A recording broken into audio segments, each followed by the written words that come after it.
I know exactly what I'm doing. I'm taking the source of your power.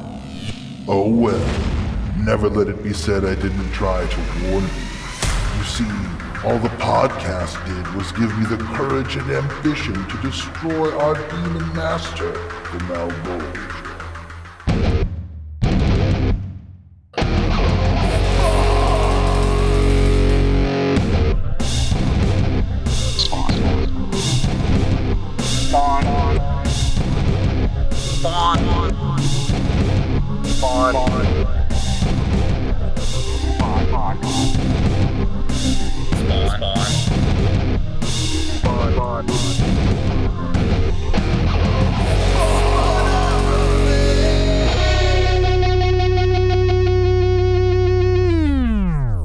Welcome back to another episode of Spawnography.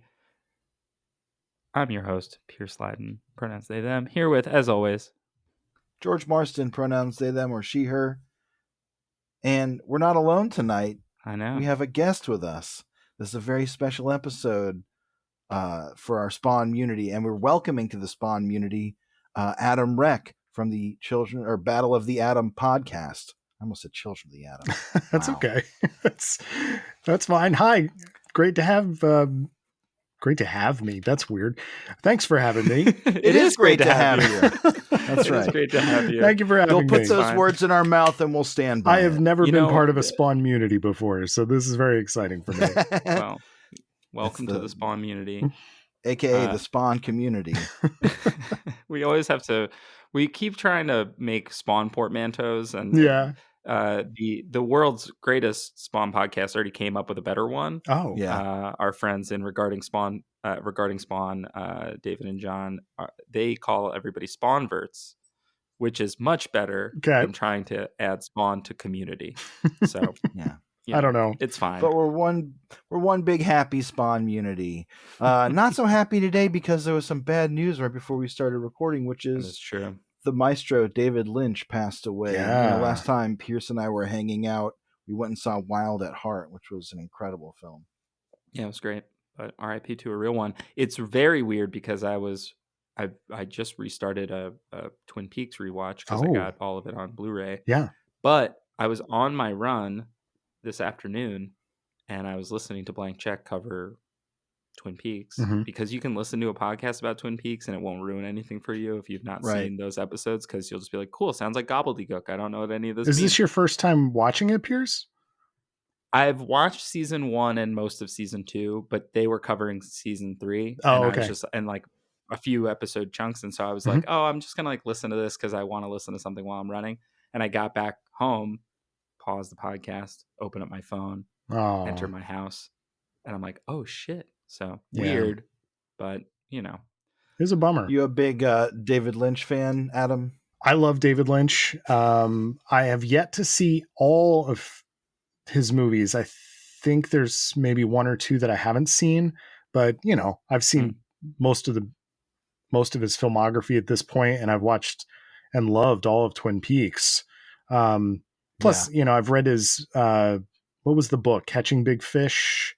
Catching the Big Fish. Yeah, so I don't know. He's just one of these people that is just such a creative presence in our world that he's definitely going to be missed. There's an interesting David Lynch connection in this comic that we'll get into briefly that I'll touch on. Okay. But before we get into that, Adam, let's just talk a little bit about what's your history with Spawn. We're covering this with you. Is this a comic from your youth, or is this something that's new to you now? So this particular miniseries we're covering, Spawn WildC.A.T.S, was new to me. However, when I was growing up in the 90s, I'm sure similar to you guys, I was, fully in love with the Image craze. I think the reason when Pierce and I were like, what should we talk about?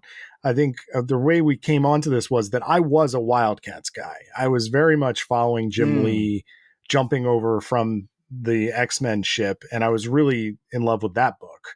And then, I was reading some of the other Wildstorm stuff like Stormwatch, which Scott Clark did draw, and he's the artist here as well.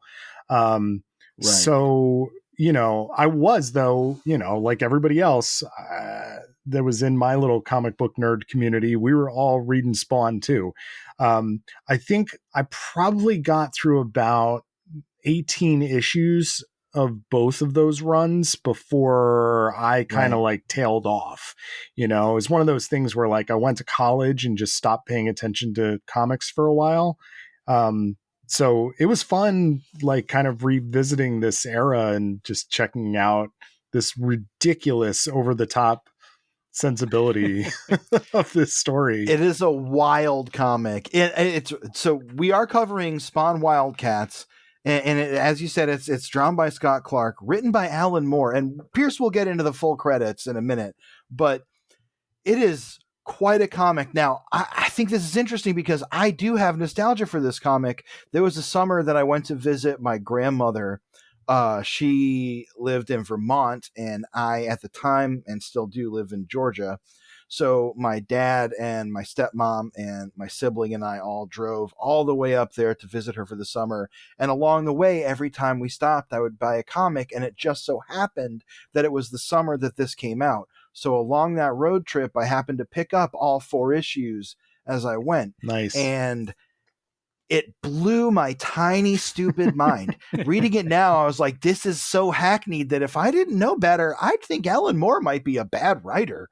But but viewing it through the lens of my youth, I was deeply charmed by it nonetheless. You have to wonder, like, for the folks who this is their first Alan Moore comic, because that's extremely possible. Mm-hmm. Oh my gosh, yes. This is insane. Yeah. Yes. Yeah. There's Because not much of Watchmen in this. We'll put it that way.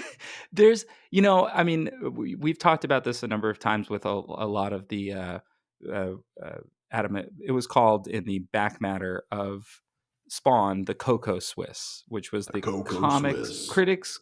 The Todd McFarlane Big Bad Barbecue All-American Writers Roundup Rodeo Challenge. Right, where he hires like Grant Morrison and Alan Moore and Frank Miller to do an issue of Spawn, right. just to be like, yeah, they each hopped in, right?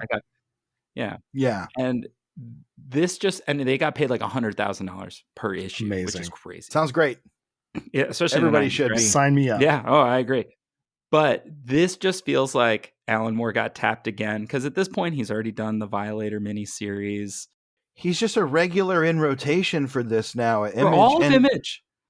Yeah, he's doing Youngblood stuff too, right? Yeah. Was he doing his like big Supreme run and stuff yet? Because that is kind of, I believe that's kind of what led into All American Comics and all that stuff, which was like a big Alan Moore renaissance. So, as you probably both recall, I believe it was All American or America's Best Comics. America's Best Comics was an Alan Moore imprint at DC, which is where we got Tom Strong and Promethea and a bunch of others. I mean, the nuts thing is that Alan Moore he wrote 14 issues of WildC.A.T.S. Yeah. Like, he wrote 14 issues from 21 to 35. Alan Moore wrote WildC.A.T.S. That's crazy. That's a year of Alan Moore on WildC.A.T.S. What? Well, when they're like, we'll pay you what you're worth every issue, it's probably easy to just write an Image comic. I'm going to, like, honestly, these comics probably took Alan Moore a weekend. Oh, sure. Like, to sit down and bang out. He was reading The Drug by Aleister Crowley, and he was like, you know what? Fuck it. I'm just going to write this as a comic, which brings us to the David Lynch connection. Now, we'll get into the full synopsis here, but this miniseries opens with like a view into the nothing place, the nowhere, the never when, the never was, it's or whatever, with Alan these Moore. Celestial beings. It is, but what's interesting is it's the Black Lodge. Now, the Black Lodge is not a creation of David Lynch. David Lynch was inspired by the writings of Aleister Crowley, who defined the Black Lodge as kind of the same way that Alan Moore defines it here, just a place beyond time and space where these demon creeps hang out. And he even name checks one of the spiritual entities that Crowley was supposedly in contact with, Aiwass. And you can kind of see Aiwass if you're looking at the first issue, this big opening page spread. The floating head here of this weird looking guy is Aiwass, because Aiwass kind of looks like a gray alien.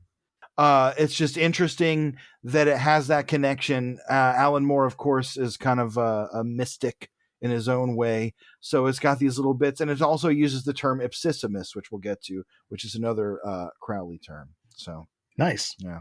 There's our David Lynch connection. Weird, right? Anyway. Cool. All right. I'm going to get into these credits and then we're going to summarize the first. So, eagle-eyed listeners who have listened before previously, when we covered Curse of the Spawn, we covered 4 issues of the Suture arc, kind of summarized 3 issues, and we got into the last one. So, we're going to do the same thing here. So, this is Spawn Wildcats, writer Alan Moore, penciler Scott Clark, inker Sal Regla, letterer Tom Orzechowski, colorist Leanne Clark, computer coloring by Oleoptics, production by Wildstorm Effects. So totally missed that Tommy Orrs was doing the lettering of X-Men fame. Oh yeah, the legend. He was doing a lot of stuff. Basically anything related to Spawn at this time. It's amazing. Pretty sure he can just letter in his sleep. Yeah. Like a master of his craft. Yeah. Absolutely. Kind of nuts. So Spawn Wildcats.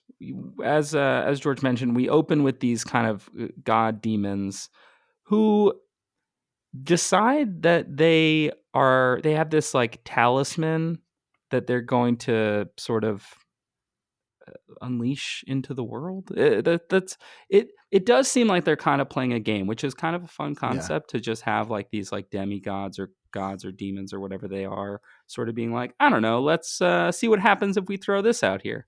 And pretty much.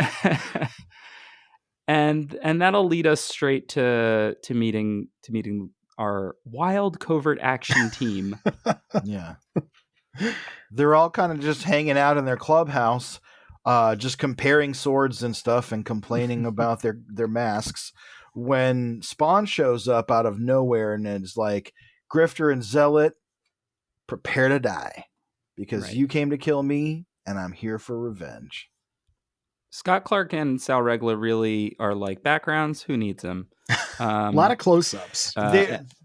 What they need in this issue are ass shots of Zealot, every version of Zealot, because there are 2 Zealots here. There are at least 7 of them, and it's like, could you not imagine what the front of this character looked like, Scott? Like, were you not picturing that when you were drawing this? Because it's every time, it's gratuitous. Scott's not really doing a lot of the whole, like, internal organs thing. It's a lot of, like, very orby boobs and butt shots and sharp angles. Yeah. And it doesn't seem like he's triangular got full comprehension of anatomy that you might want someone to have in this situation. But it's a 90s Image comic. It's kind of par for the course. The thing is, when I was a teenager, I loved this art so much. And it's not because of the gratuitous part. It's because I loved the way that Scott Clark drew faces. He draws mouths very weird and angular and stuff. And I would just sit and try to draw like that. And going back to these issues now, it worked for me again. And I was like, this is not the best of Image Comics art. This is not the best of Wildcats or Spawn. But boy, is it working for me through the rose-tinted lenses of nostalgia. Yeah, it's I mean, these are definitely women's bodies brought to you by MC Escher. But we do get we kind of pretty quickly get into stuff here where Alan Moore's like, okay, I did my cool weird demon stuff. Spawn comes to fight everybody. The fight eventually gets broken up and he's like, oh, I guess I made a mistake. And he realizes that the Grifter and Zealot that he fought are not the 2 that are here. But just in time for that, that's a pun. The other Grifter and Zealot who he did fight show up, and they are a little different. It's very obviously a different Zealot, but the same Grifter, only much older. This Zealot turns out to be the protege of the one that is part of the modern Wildcats team. And they have come back in time to kill Spawn because he is destined to become the Ipsissimus by taking that amulet and using its power to kill the Malbolgia. Now, Ipsissimus is a term from, I'm not even going to try to explain the name, from one of the orders of ritual magic created by Aleister Crowley. The name is almost the same as, that name Apocalypse takes on Krakoa that only can be pronounced in Krakoan. It's almost the same as that. It's just like a symbol like that. Looks very similar to. Probably not a coincidence. But ipsissimus, which comes from Latin, basically is the highest degree. It belongs to someone who can declare themselves to be above all others in creation due to their knowledge and experience. So very appropriate here that terminology was used by Alan Moore, ritual magician Alan Moore, to describe Spawn in his ascended state. So Spawn kills Malbolgia, uses that power to take over the earth, and he has plunged New York City and its surroundings into hell. And now the power of Void will transport them quickly forward in time to meet their future counterparts, who are a different type of Wildcats. They're sort of like, it's kind of like in a Marvel comic when you flash forward 20 years and you meet the grizzled old man Logan and all those guys. Yeah. For listeners that are not aware of the Wildcats, they're kind of just the X-Men. Spartan is Cyclops. Then there's, oh boy, their names are Warblade is Wolverine. Warblade. Maul. Maul is Colossus. Who grows real big. Voodoo Colossus, is your resident psychic, like Jean Grey. You do have doesn't have red hair, interestingly. No. You do have a teleporter, which I guess could be a magic type character in Void. Who am I missing? Yeah, I guess so. Grifter is Gambit, essentially. Gambit. And Grifter's absolutely Gambit. And Zealot is kind of Wonder Woman, kind of she's Psylocke. Kind of Psylocke, yes. I'm sorry. Yeah. That's stupid of me. How could I not have thought of that? It's not stupid. These are all like just superhero archetypes that Jim Lee and Brandon Choi had since they were like 12. And, you know, they brought him back out and they set him amongst this like alien war. And honestly, the book is kind of fun. We're not getting a lot of that here. Something. This is more just like, hey, we got to go to the future and fight Spawn, who decorated the Chrysler building with a big necklace of his, corporate symbol. A few chains, Oh my God. I have a question for you in a second, Adam. But first I want to point out on the cover of Spawn Wildcats #1, we get one big boot. Spawn's got one big boot, but it's like a cuff and his little foot is like sticking out from under it, which is like a very strange way of rendering that. Also, and it just occurred to me, but you can see all the like weird faces that Scott Clark does in the cover too. Yeah, they're kind of cool, actually. The cover's kind of cool. It's the rest of the book that I've. Actually, I like the cool weird gods with their weird eyes. Like that. I think it's like a Greg Land problem where when you give him something to draw that is completely not real, it looks really cool. But when you give him anything real to draw, for Greg Land, it's just going to get traced. But for Scott Clark, it's just going to look like snake women and muscle boys. Yeah. I just tried to draw snake women and muscle boys so much when I was a teenager. Snake women and muscle boys could honestly be the title of my autobiography. But Adam, what I wanted to ask you is, as a person who is a fan of Wildcats, did these future versions resonate with you where you're like, oh, this is cool, I get it? Or was it kind of like, because for me, I kind of inferred a lot, but I'm not super versed in Wildcats. I mean, basically most of them are dead, like in the future, Spartan is just a head in an orb. We're going to get into future Zealot, who, I don't want to spoil that. We got to save that. No, she's got an interesting backstory. It's very funny that Grifter is just exactly the same. And he hasn't changed clothes in like decades. He's got gray hair. Just old man Grifter, basically. Yeah. And then along the way, we are getting these hints at the larger Image universe, the larger Wildstorm universe. And so I wouldn't say resonate is the right word, but I guess it works. I mean, it's kind of like a Days of Future Past situation for these guys where, at one point they stumble on their own graves and there's been like statues made of them. And it's like, okay, sure, why not?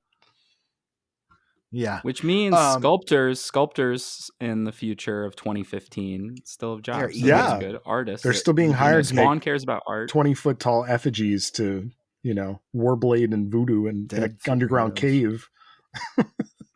Sure. So one thing about Wildcats that I think is crazy is that they have less than zero staying power. It feels like they're one of those teams that just gets rebooted a lot, but like they've never been really successfully rebooted. Like even Liefeld's extreme line, like when we got a new Prophet, a new Glory, a new whatever, right? Those kind of stuck around for a minute and everybody's like, oh, kind of cool. This was a cool like way to do this.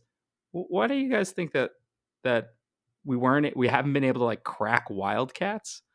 I feel bad that the last volume got canceled before it even got off the ground, because it might have looked cool, at least with Warren Ellis and Ramon Villalobos. That one obviously got canned. We don't even need to talk about why. Everybody knows. But yeah, I don't know. I always liked it. I always thought it looked cool, at least. But maybe that's what it is. Maybe it's a Ghost Rider on some level, where Ghost Rider is extremely popular because he's a flaming skeleton and he looks awesome on the side of a van. But people don't actually like those comics. Obviously, people actually like WildCats, but you know what I'm saying? Ghost Rider, the volumes come and go. You don't know Ghost Rider lore. You just know he looks awesome, and that's never going to go away. I definitely like some Ghost Rider comics. I'm gonna jump in there and say that, but I think that the large fair enough. They're not all. I'm not saying they're all bad, but you see what I'm saying. I do. He's more of, a lot of characters are more of a design than anything else, And what I think is ultimately the core issue is because Jim Lee sold Wildstorm to DC, they now have to incorporate Wildstorm into the larger DC universe. Right. So like this most recent reboot, you've got some pretty talented people working on these books, but like now it's like, oh, Grifter has to interact with Batman. No, like that's not going to fly. Like these characters work better if they're in their own little corner of the universe doing their own Wildstorm thing. But I don't know if anybody wants to let them do that. It is kind of interesting how much of a different flavor Spawn is, even from WildCats. Like it doesn't. It's jarring to see them together. It's also like an issue in the 50s, in issue 52 or 53, we have like Spawn fight Savage Dragon. Savage Dragon shows up at the end of like issue 2 anyway, but like as like a reference in the world, the Youngbloods are always around, and also it. Almost weirdly, I almost think that Youngblood has the strongest concept of any of the early Image books, because it's celebrity superheroes and it's like a little bit novel. And especially also at the time. Great pitch, terrible character designs. Yes. Yeah, they're rough. Yeah. But that's also my thing about like Jim Lee obviously revamped the X-Men and makes them super iconic. They were already iconic, and he kind of pushes it to that being the new default, right? X-Men 97, et cetera, et cetera, et cetera. WildCats they just kind of look like knockoffs at that point, except for Grifter. I think Grifter's the only one that looks legitimately cool. I think they all look cool, honestly. I was reading this again and I was like, WildCats are pretty cool. Like that's honestly what the reaction I was having was like, this is pretty good. And it did feel like an X-Men comic in a way, because of the references to like, okay, you have the original Zealot in the future is now a witch Tapestry, which is a reference to another Wildstorm character of the same name. I picked up on that. I got all that. It kind of felt like reading an X-Men comic off the rack when I was a kid, much the same as it was at the time, where you don't have full context. You just kind of piece it together, and maybe it makes you want to read more of it. It did make me want to read more of WildCats and learn a little bit more about them. It also made me realize that Alan Moore is not really trying to write characters here. He's writing voices, and they're voices that each one of them needs to be to like move a story forward. He's got like the archetypes there, but he's not really digging into these beyond like action movie cliches. Sure. So, okay, they all come together in the future. They decide that they're going to use Spawn's help, and the 1995 or 96 rather, 90 Olympic year, 1996 Olympic WildCats to help the 2015 dystopian future WildCats. And as we all know, this did occur 10 years ago in 2015. That is why things are the way they are.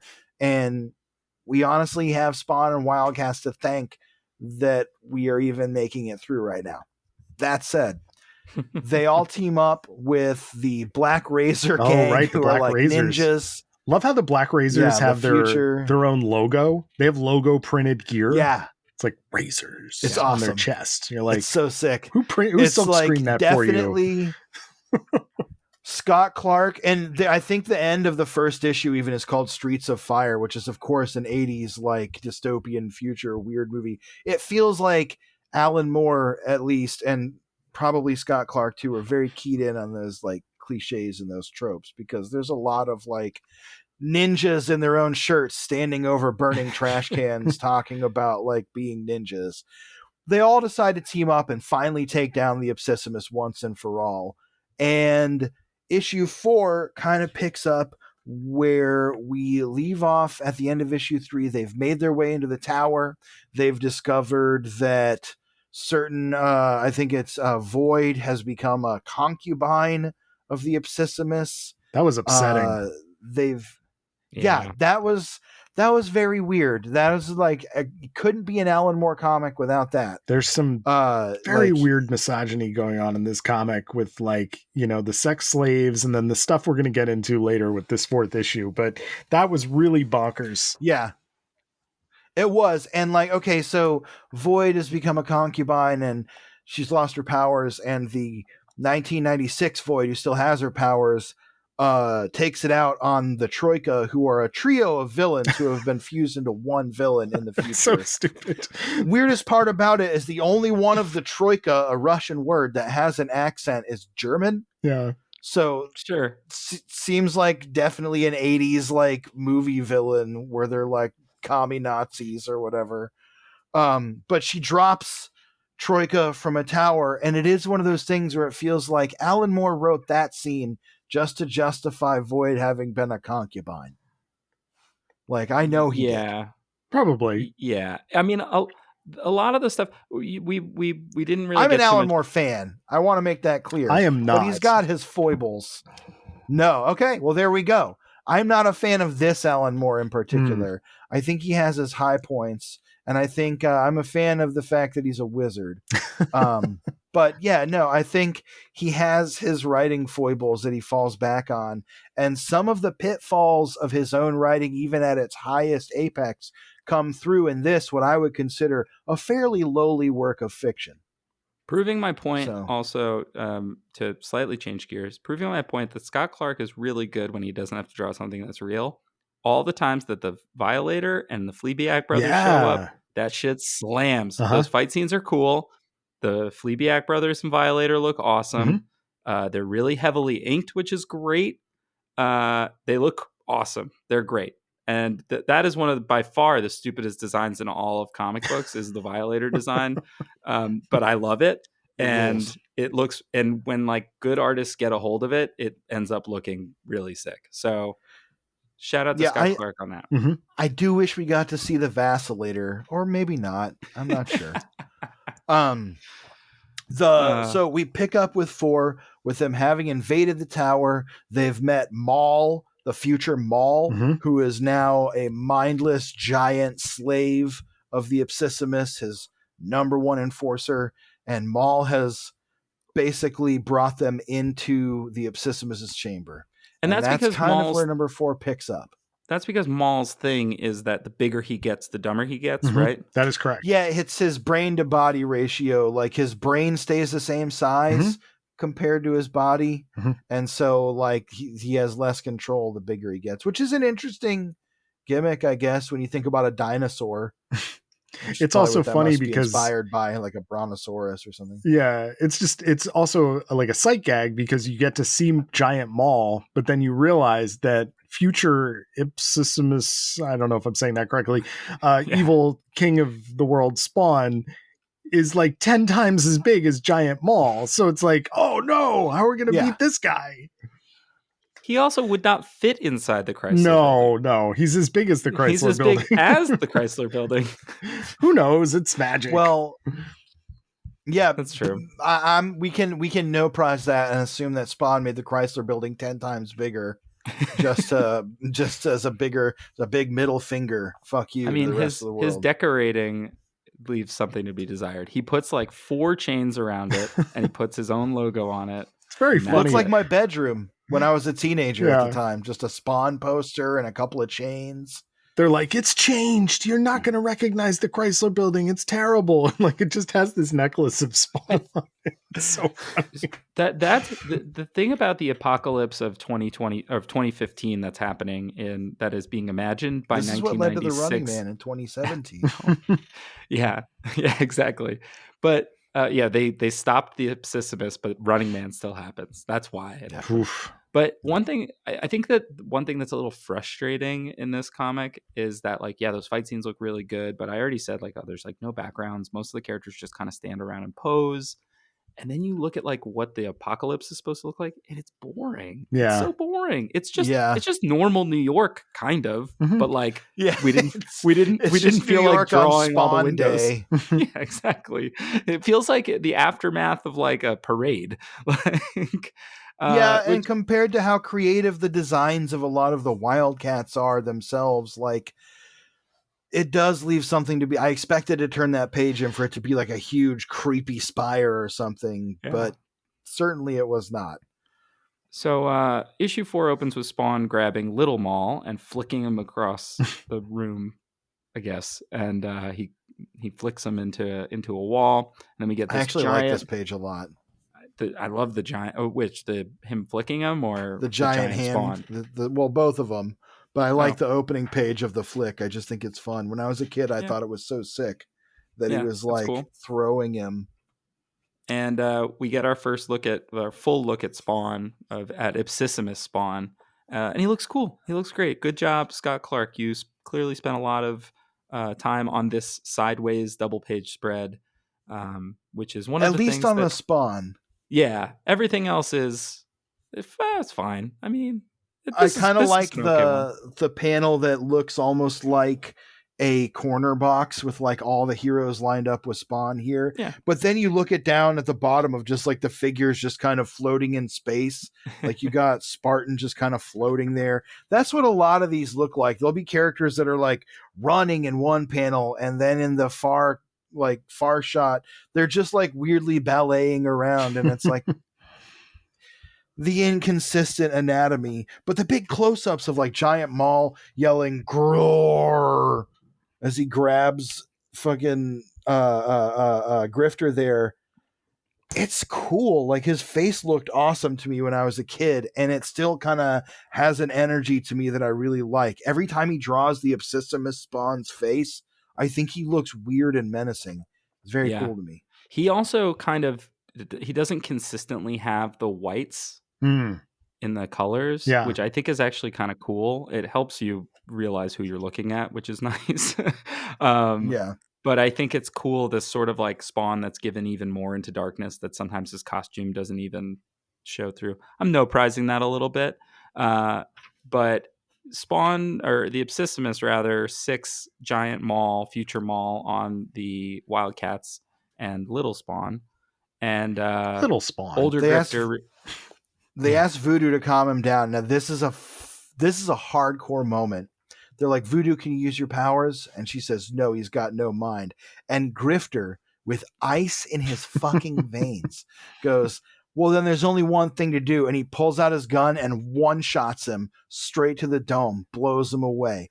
And it's like, that was actually really easy to just kill that guy. Kind of surprising, right? But also, like, that's all it took. Emotionally and physically, like from on a level of vulnerability. Yeah. But when I was like, again, as a 13-year-old, I was like, that's the most Han Solo shit I've ever seen. This was like right before they fucked that up. And they changed who shot first. So in my mind, like, so anyway, I just thought it was such a cool moment. And like the drawing of Grifter, this weird little tiny drawing of Grifter that barely makes sense, shooting the one shot up through the noggin of old Maul there.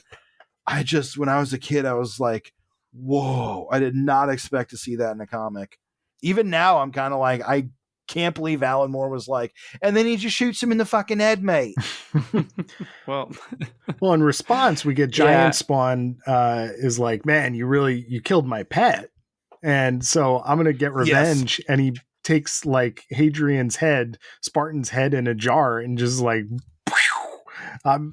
what is the sound effects here? This is great. Shwoomph.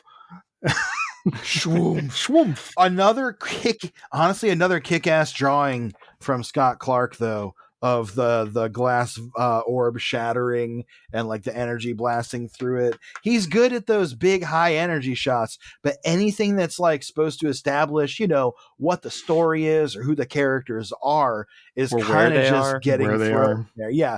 They're in no time and no space. It's a lot of lines in the background, when it's an action shot. When it's not, it's like, well, yeah, maybe some tiles, maybe a door. Maybe. And, to his credit, he's filling the panels with the characters, but it does make stuff like the storytelling on this sequence kind of really weird and difficult. Yeah, it would hit a little bit better if it was more consistent across the across these 4 issues also. Like if I knew where characters were and I could really, I don't know, as much as I like the fights from like a purely visual standpoint, like if you were trying to block out the choreography of the fight and like how it actually works, you'd be like, this doesn't make any sense. No, it doesn't make any sense. Understand how all these characters fit in the space that they seemingly are in. Well, and there are missed opportunities here, like this panel. Okay, the panel where he blows up Spartan's bubble is cool. The panel below that, where you have future Grifter holding the head, like the blown up head of Spartan, and he's like, "Oh man, I thought we hated each other, but you're the best friend I ever had."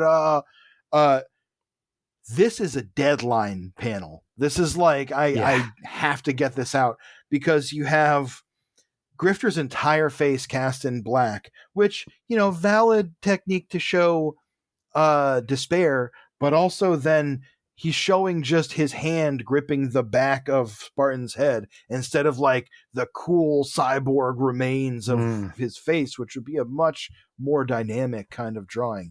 This was drawn like I spent so much time drawing the first panel that now I can't make this as cool as I could. Yeah. And so our Spawn decides that it's time he confronted himself. And meanwhile, little Maul wakes up and sees that Big Maul is dead. So future him is dead. And he's, they're like, it's kind of a long story. We get more of that weird version of One Big Boot where it's like hollow.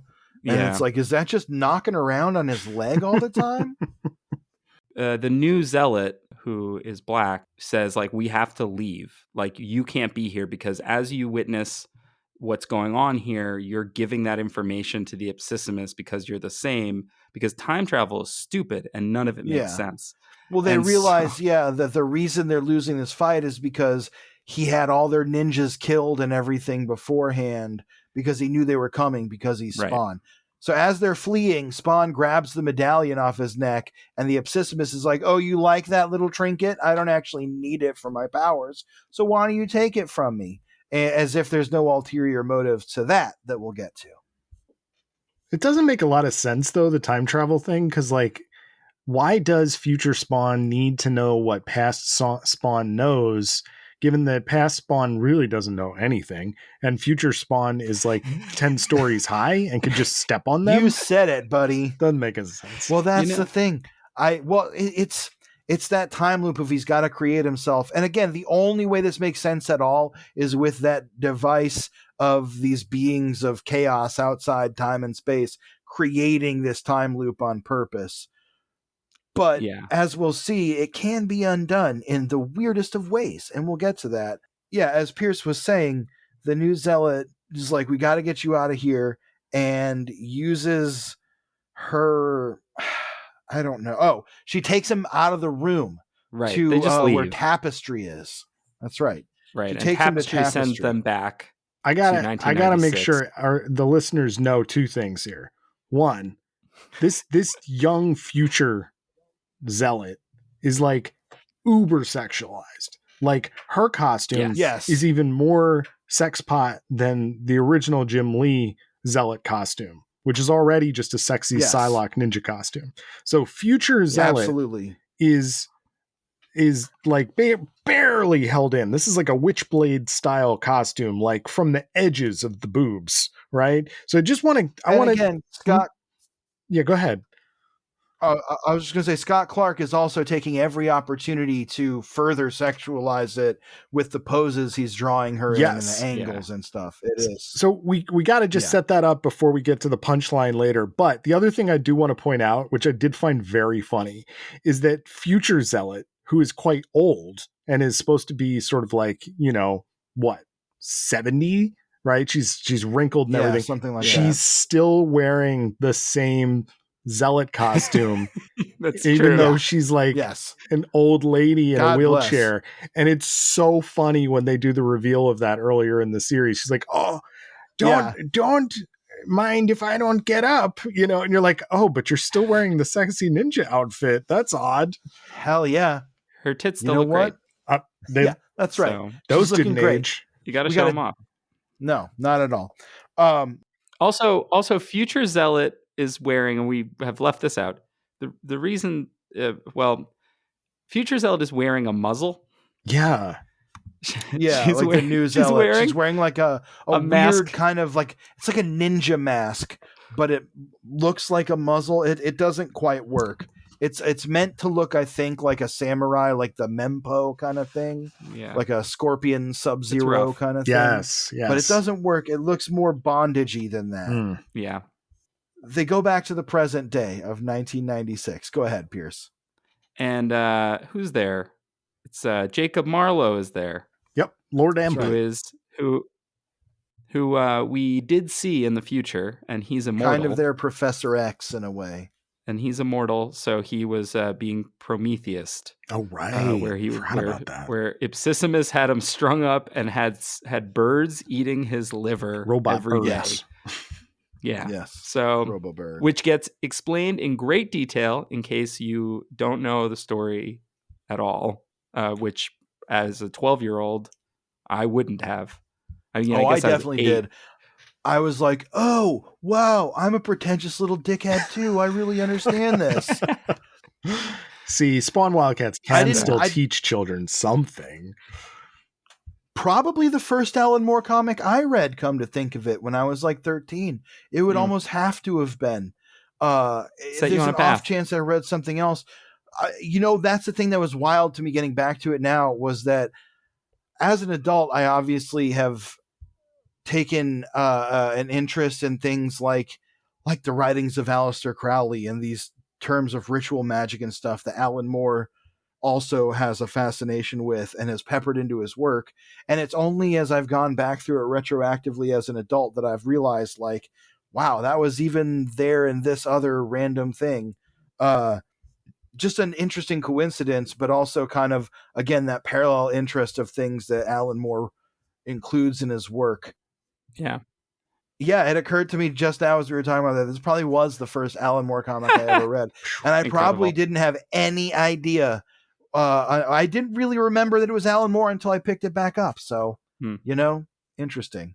So, yeah, they go back to the present, and future Zealot says, like, hey, you have the amulet, and the amulet is the key to this whole loop. So, and Spawn, like, punches her in the face. Oh, yeah, boy. He's like, you can't have it. I want it. He goes all like old man Bilbo on her, and he's like, you can't take my precious. And in the future, Spawn, Ipsissimus is explaining to the Wildcats that are there what is going on in the past, because he knows, because they're the same, and that this is what's going to lead to him getting into power. And so it's the Wildcats' fault that this circle exists. However, when Spawn hits Future Zealot again, he knocks off her muzzle mask, and we get the big reveal. Before we do the big reveal, can we just note that in the pages leading up to it, Future Zealot is referred to as a little biatch by Future Spawn, and is also referred to as a Teenage Mutant Ninja slut by 1996 Spawn, who in his anger. Yeah, because he's being driven crazy by the amulet. But there's a lot of and he is now like slapped this character around. And we also had that other weird scene earlier with the concubines. So now, after all of that, the reveal of who future Zealot is. Pierce? Makes... So here's... Okay. So they actually set up this moment of her getting slapped or her mask coming off by like, okay, we can't go back and change the loop that's been set up.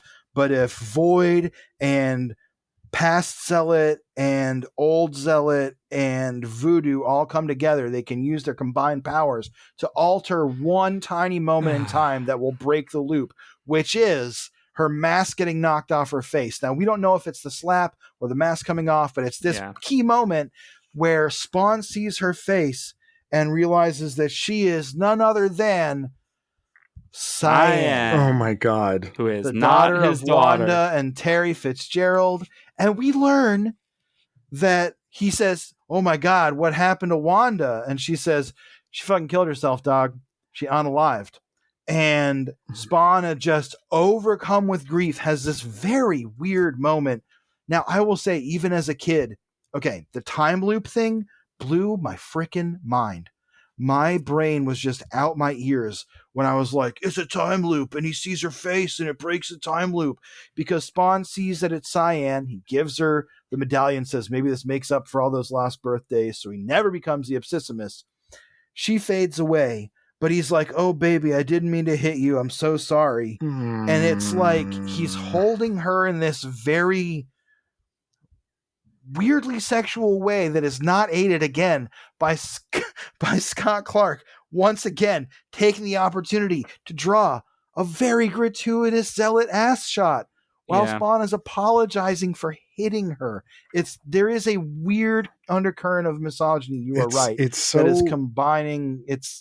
When I hit this and like when I got to that page and that reveal happened, I like gasped, because I was like, this is, if I remember correctly, this is the little kid from Spawn that is named after Todd McFarlane's actual child, correct? Yep.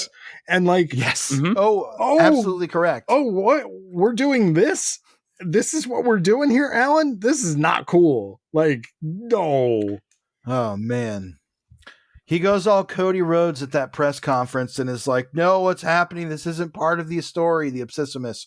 And he fades away as all the other people from the future and parts of the future fade away, and the original Wildcats are returned to their own timeline. Spawn, in despair, cries out as he watches Zealot/Cyan disappear. She says, it doesn't hurt. It's like I was never here. She disappears, and he says, how many times do I have to lose you, to lose Wanda and the life we could have had? He says, I've got so much to tell you, how strong you are, how beautiful and good you are, how much I love the girl who could have been my daughter. And like, we end basically on Spawn all huddled over and sad, while the Wildcats are kind of just like, well, I guess that's the thing that happened, and we shouldn't talk to Spawn about it because he seems pretty fucked up. Yeah, let's let him brood. And that's really the end. Yeah, we check back in with the demigods, who basically are like, huh, well, that was fun, I guess. Yeah. And my face is made of spaghetti. Line, yeah, it's awesome, actually. I like that guy. The last line is very funny because it's, outside the universe, there is the ghost of faint applause. End. And it's like, yeah, faint applause might be a little heavy for what I would give this. I'm not applauding. I don't know who was applauding. Who was that? The thing about the Cyan reveal is that so we didn't talk about it at the top, but this takes place somewhere between Spawn 30 and 40. Okay. Which, Adam, it's pinpointed here. It says the miniseries takes place before Spawn 40 and 41. And there's something in it, though, that also says that it's kind of like after 30. So it's somewhere in that era. Adam, as you pointed out, Spawn knows nothing. And at this point, he absolutely knows nothing, because he spends most of the issues that we've covered asking the same question over and over again, which is, what is going on? It is weird for him to, it almost feels like though, that Alan Moore, having not really written that much Spawn, because Mhm. even in the one issue that he writes of the Spawn series, Spawn's just kind of in hell and not really interacting with characters that we've seen before. Him kind of misunderstanding the relationship with Cyan. Spawn is a little indifferent to Cyan. He's Mm. He's sad extremely that, like, protective of her. yes, but only in so much as she's an extension of Wanda. Not that he actually likes Cyan, who Cyan the person is, because she's also 2 years old. She's like not a person. Mhm. But they do have a weird connection in the Yeah. the contemporary era Spawn, but that's actually also 30 issues after this in Spawn time. So it is strange. It's a thing that Spawn is probably never going to be emotionally mature enough to voice to himself or anyone else in the actual main Spawn series. Him saying that, you know, he loves the girl who could have been his daughter, but here it reads like a moment out of time, almost more in line with where we are in the series now in the 70s Yeah. than in the actual 30s to 40s. Now, there's not a whole lot of interesting back matter here, but I will say there is a lot of ads for Wildstorm stuff, and all of it's like Wildstorm heroes tits out on a bike. And like they are marketing to a very specific audience, and that undercurrent of like weird misogyny was really prevalent Mhm. in Wildstorm, especially at this time. I was also reading shortly after this a lot of the Adam Warren Gen 13 comics, Mhm. which I think purposefully kind of turned some of that on its head. But even at the time, I was just like, yeah, this is really like, these girls are like, it was very titillating on purpose. Oh, yeah. And that seemed to be like a lot of the marketing, Yeah. which almost WildC.A.T.S itself, outside of like the gratuitous zealot ass shots, doesn't really feel geared towards that. I mean, there is a little bit of that just in how Jim Lee draws, right? And just the character Right. designs. But it's certainly not as salacious as like a Silvestri or like what you get with the Turner stuff with like Right. with Oh, like I yeah. mentioned Witchblade before and some of those other Top Cow books that are very much sort of the inspiration for Fathom. a lot of TNA books that come after it, right? You know, you're mentioning Gen 13, Yeah. like the J. Scott Campbell type stuff. I think that all kind of is part of the zeitgeist of what was trying to be marketed to young boys at this time. And this was just a few years after the bad girl craze really. This is actually the evolution of that, I think, because the bad girl craze was all TNA. You had like Lady Yeah. Death and Mhm. Lady Rawhide and Lady Justice and a bunch of other ladies in like string bikinis shooting guns at people. Even Angela. Even Angela a little bit, absolutely kind of was lumped in with that, especially visually. And here you have a version of it that almost feels like, but she's actually a wise ninja. It You know what I also mean? it also feels like if this wasn't the intent, if this wasn't Jim Lee's intent, right? Then like when he hands this off to two other creators to do, they just kind of look at it and go, "Oh, we think we know what this is." And so like in Scott Clark's hands, that's just kind of what it turns into because he's not as Yeah. good an artist, Well, right? And Alan Moore kind of phoning it in with the plot like doesn't give like a lot for even a middling artist to do, right. other than, well, just do the thing that's popular right now. Yes. Well, and I think it's that meeting of Alan Moore with his honestly often misogynist or misguided principles around sex and sexual violence, combined with that Scott Clark drive towards like TNA that's kind of part of that Wildstorm environment that makes some of these moments come off as even more weird Yes. than they Yeah. might have been if it was just Scott Clark's art or just Alan Moore's writing. It comes together in a way that makes them even more glaring. Like that whole moment with Cyan is clearly meant to be like a mind fuck that's meant to be like emotionally resonant, but because of the way it's drawn and the way the dialogue is written and the way Still that Alan weird. Moore has been writing women up to this point. We didn't even mention that like Fairchild from Gen 13, who is a model, like canonically that's like her thing. That was weird. She is shown as also one of his concubines, Yeah. but she is like morbidly obese. Mhm. Yeah. And it's another weird, like That's like an Alan Moore misogynist Twilight Zone thing that I immediately was like, I guess I understand where he got that, and I'm sad that he did it. Yeah. You know, there's just little bits like that throughout. There is one little bit in the issue 4 back matter. There's a letter that says, from a reader, that says, in issue 2, Tapestry says Heartless John rules Hong Kong. In Spawn Blood Feud, Heartless John told Spawn that this was his goal by the year 2000. Will Spawn have to fight John in the year 2000? Is this just in this timeline, in this crossover?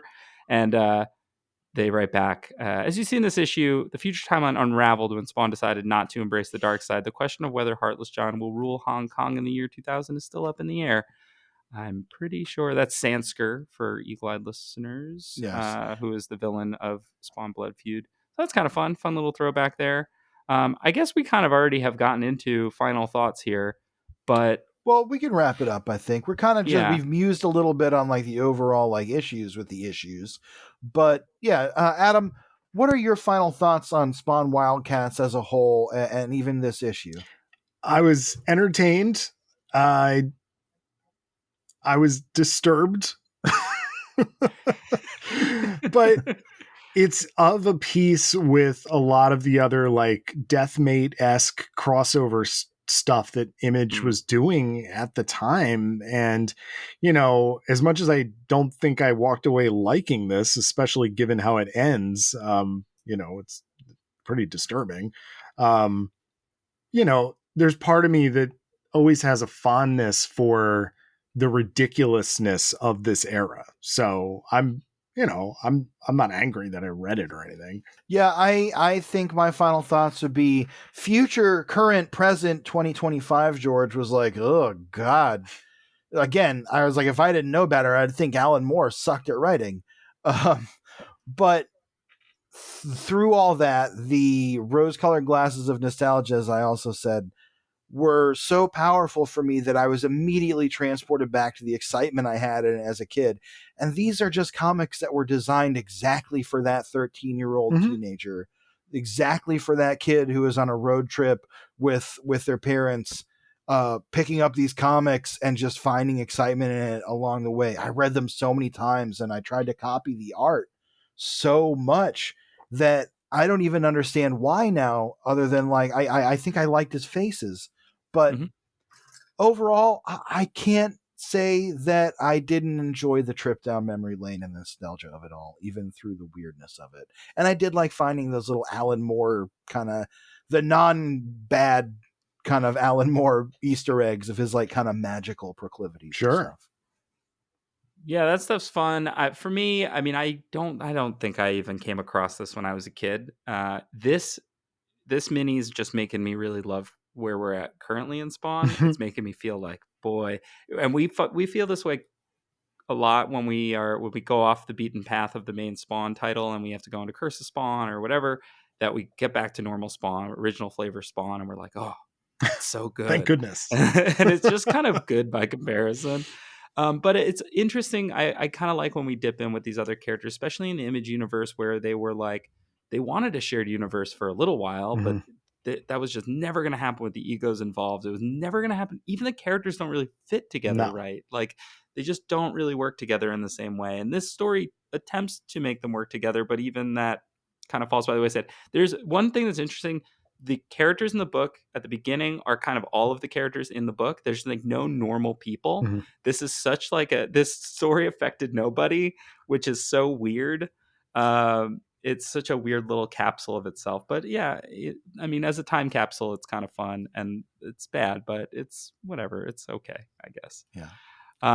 But we're just about wrapped up here. Adam, one thing we like to do is do recommendations. I don't really have any recommendations for everybody except to watch some David Lynch movies. Yeah, it's a great It's an easy one.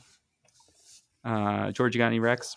You know what? I think let's go ahead and make that the podcast recommendation this week. I love Dig into that. some David Lynch. Favorite? I love that. Well, before and we do mourn for the fact that we'll never see a David Lynch Spawn. Oh. My favorite David Lynch is actually The Elephant Man. Oh, okay. I think that's just a sublime film. I think it's a beautifully tragic movie. I also really loved Wild at Heart, which we recently saw. Yeah, that was great. Your favorite, Adam? Probably. God. this is going to sound kind of insane, but like I kind of want to go back and rewatch Inland Empire now. Like, because that movie is insane. Yeah. But it's probably the third season of Twin Peaks is probably my favorite. Oh, There's that episode where the guy goes to the radio station and you see the inside of the one of the best things I've ever seen in any medium. Yeah, it's incredible. Yeah.